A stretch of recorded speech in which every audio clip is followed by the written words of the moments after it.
Nitish Kumar 16 seat में 8 जीतेंगे, 8 हारेंगे। 74,000 करोड़ के घोटालेबाज अजित पवार उप मुख्यमंत्री बने हुए हैं, लेकिन केजरीवाल जो है जनता के बीच का काम करने वाले हैं, तो जेल के अंदर चले गए। ये इलेक्शन के समय में ईडी या सीडी का जरूरत है, इलेक्शन बाद होके निखिल बाबू खड़ा होते इस वक्त एकदम 100% चांस था कि निकल जाते। रोजगारों को रोजगार नहीं दे रही है, महंगाई चरम सीमा पे है, पेंशनधारी को पेंशन बनकर दिया गया है, डिमांड करने पर लाठी मिल रहा है।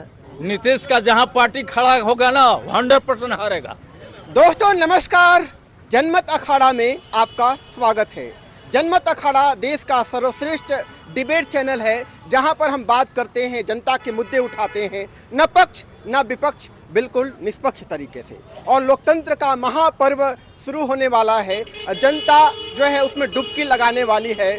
जो पार्टियां हैं मुस्तैदी के साथ जो है सामना करने के लिए एक दूसरे का खड़ा हो चुकी है अखाड़ा में, और हम भी जनता के अखाड़ा में पहुंच चुके हैं। यहाँ औरंगाबाद संसदीय क्षेत्र में यहाँ पर सुशील सिंह तीसरी बार जो है अखाड़े में अपना भाग्य आजमा रहे हैं, और आरजेडी के सेट से अभय कुशवाहा जी चुनाव लड़ रहे हैं। अभी हम लोगों से बात करेंगे, यहाँ पर औरंगाबाद में यहाँ पार्क है, यहाँ हम लोगों से बात करेंगे कि इस बार क्या मूड रहने वाला है, औरंगाबाद के मतदाताओं का क्या मुद्दा रहने वाला है। माहौल की जहाँ तक बात है कि अभय कुशवाहा यहाँ के लिए एक अपरिचित नाम है, सुशील सिंह एक परिचित नाम है। औरंगाबाद के लोग के लिए जो बराबर अवेलेबल होगा, सुशील सिंह बराबर अवेलेबल है। हम लोग अभय कुशवाहा को खोजने कहाँ जाएंगे, क्योंकि मुद्दा पर जरूर लड़ाई है। हवा नरेंद्र मोदी का है, विकास का मुद्दा है, तो सुशील सिंह को देखकर हम लोग को थोड़ी वोटिंग करना है। हम लोग तो वोटिंग करेंगे नरेंद्र मोदी को देखकर। ना दूसरी बार या तीसरी बार लड़ रहे हैं, तो आम जनताओं में कहीं मतदाताओं में नाराजगी तो नहीं है? भाई कहने का मतलब है कि वह आदमी लगातार जीत रहा है, तो जीत रहा है तो उसके पीछे कारण है कि कहीं न कहीं मामला राष्ट्र का है, विकास का है, और केंद्र का जो चुनाव होता है, लोकसभा का जो चुनाव होता है, वो राष्ट्रीय मुद्दा पे होता है। अभी देश को 10 साल और नरेंद्र मोदी की जरूरत है, 10 साल के बाद बाकी लोग को मौका मिलेगा। विपक्ष कह रहा है कि जो है नरेंद्र मोदी सरकार तानाशाही की ओर बढ़ रहा है, कहीं तानाशाही तो नहीं आएगी? तो लालू जी के शासन में 15 साल हम लोग वही देखे कि लोग 2G में मोबाइल था और लोग निकल के चलता था, लोग छीन लेता था, कोई कानून व्यवस्था नहीं थी। नीतीश कुमार का 5 साल का कार्यकाल में थोड़ा विकास नजर आया, बाकी तो कभी इधर कभी उधर विकास के नाम पर बिहार में कुछ हुआ नहीं। अच्छा, समझे? तो कहने का मतलब है, एक चीज बताइए कि नीतीश कुमार जी जिस तरह से मतलब इधर उधर करते रहे हैं, तो जनता में कहीं न कहीं उनके प्रति विश्वसनीयता का संकट पैदा हुआ है, उसका खामियाजा कहीं न कहीं बीजेपी को भुगतना पड़ेगा। एकदम सही बात है। नीतीश कुमार 16 सीट में 8 जीतेंगे, 8 हारेंगे। बीजेपी 17 में 16 या 17 जीतेगी। तो इन्होंने भविष्यवाणी कर दी है कि नीतीश कुमार जी को हार का सामना करना पड़ेगा, 50% सीट हारेंगे। मिस्टेक किया है महागठबंधन के लोग। जैसे निखिल बाबू खड़ा होते इस वक्त एकदम 100% चांस था कि निकल जाते, लेकिन अब जो भी कारण हो पार्टी का, तो वो एक अननोन व्यक्ति को दे दिया गया टिकट, और वो अननोन व्यक्ति को टिकट देने के कारण यहाँ औरंगाबाद के लिए वो बिल्कुल अनजान है, पहला।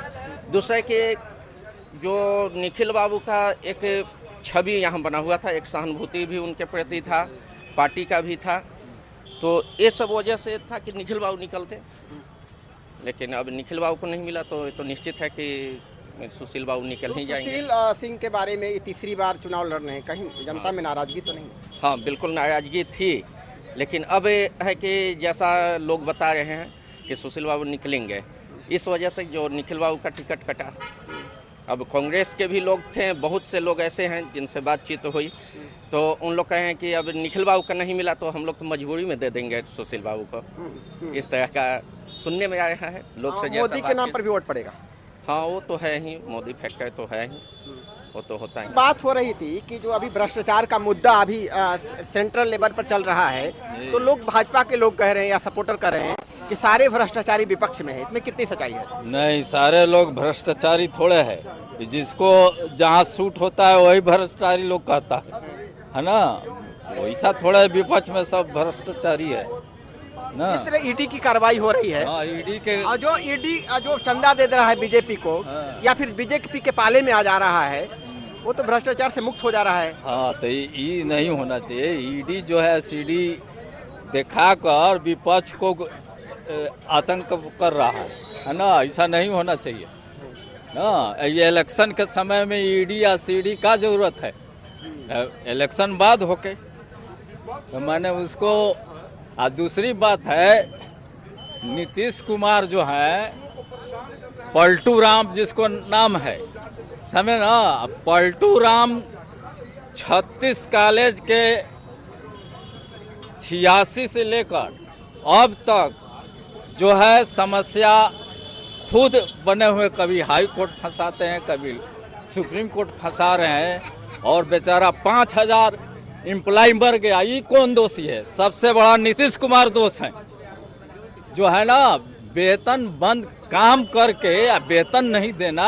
यह संवैधानिक पहलू की बात है, संवैधानिक पहलू की बात है कि नहीं। आप कहते हैं कि हम संविधान का पालन करते हैं, हम 100% नीतीश कुमार संविधान का पालन नहीं करते हैं, हम डंके के चोट के कहते हैं। नीतीश कुमार जी ने 18 साल में जो डेवलपमेंट किया है, हाँ। उस पर क्या कहेंगे? हाँ? विकास किया है, विकास नहीं किया है, कुछ नहीं किया है। रोड हो, सड़क हो, बिजली हो, सुरक्षा हो, वो कुछ नहीं।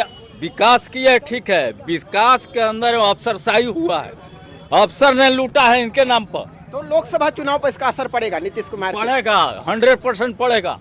नीतीश का जहां पार्टी खड़ा होगा ना 100% हारेगा, है ना। आज जीतेगा, बीजेपी की जीत होगी। बीजेपी का जहां बीजेपी रहेगा वहां जीतेगा, जहां नीतीश रहेंगे वहां जीतेगा नहीं कैंडिडेट। तो इनका कहना है कि नीतीश कुमार जी के प्रति लोगों में नाराजगी है। ये बताइए सर कि इस बार जो लोकसभा का चुनाव है भ्रष्टाचार के मुद्दे पर लड़ा जा रहा है, तो भ्रष्टाचार मुद्दा बन पाएगा? बिल्कुल बन पाएगा। भ्रष्टाचार तो बहुत अहम मुद्दा है, गंभीर मुद्दा है। ये राष्ट्र के लिए मतलब लकड़ी में जैसे दीमक लगता है, उस तरह से राष्ट्र हित के लिए तो कभी ये गैरकानूनी। केवल विपक्ष में ही भ्रष्टाचारी है? पक्ष हो या विपक्ष हो, भ्रष्टाचार भ्रष्टाचार है। क्या पीएम आपको लगते हैं कि भ्रष्टाचार में लिप्त हैं? क्या माहौल है सर इस बार लोकसभा चुनाव में? लोकसभा चुनाव में महागठबंधन की ओर पूरी जनता लगी हुई है, महागठबंधन के पक्ष में, क्योंकि केंद्र की सरकार जो है बेरोजगारों को रोजगार नहीं दे रही है, महंगाई चरम सीमा पे है, पेंशनधारी को पेंशन बनकर दिया गया है, डिमांड करने पर लाठी मिल रहा है। इसलिए वो सरकार को बदलना अति आवश्यक है। जनता के बीच में यही सोच है। तो मोदी का मुकाबला कौन करेगा? मोदी का मुकाबला करने वाले करेंगे, पहले तो मोदी जी हटेंगे, इसके बाद जगह खाली होगा तब। लेकिन इंडिया गठबंधन आपको लगता है कि अभी मोदी एनडीए का मुकाबला कर पाएगा इस चुनाव? बहुत करेगा। कोई ऐसा नेता बताइए, कोई गठबंधन बहुत ऐसे लोग हैं जो नेतृत्व करने की क्षमता रखते हैं। जिस तरह से अरविंद केजरीवाल जो कि मुख्य रूप से मोदी जी का विरोध कर रहे थे, वो जेल में है, उनकी सारी पार्टी के नेता जेल में इसलिए विरोध कर रहे थे तो जेल में है। यहाँ तो वही चाल चल रही है। अगर हम आपके यहाँ चले गए उनके यहाँ तो हम जेल में नहीं जाएंगे। हमारा जितना पाक साफ हो जाएगा घोटालेबाज, 74,000 करोड़ के घोटालेबाज अजित पवार उप मुख्यमंत्री बने हुए हैं, लेकिन केजरीवाल जो है जनता के बीच का काम करने वाले हैं, तो वो जेल के अंदर चले गए। तो शराब घोटाला नहीं हुआ है? शराब घोटाला बिल्कुल नहीं घोटाला हुआ है। जनता का काम करना ही तो कह रहे हैं कि बना दिया। 9 समन भेजा गया था। अच्छा महा सरकारी स्कूल बना दिया गया, नहीं जनता के पानी बिजली वो सब हम आपकी बात मानते हैं, लेकिन 9 समन भेजा गया है और कोर्ट के ऑर्डर से गिरफ्तार किया गया है। कोर्ट के ऑर्डर से किया गया। अब उनकी सरकार है, जिनको मन है उनको दे रहे हैं। वहाँ कोर्ट भी मोदी सरकार के अंडर में है, कोर्ट भी मोदी सरकार के अंडर में काम कर रही है। अरे बहुत सारे कोर्ट में आदमी है ना, है आखिर आदमी है, उसमें क्या कहना है।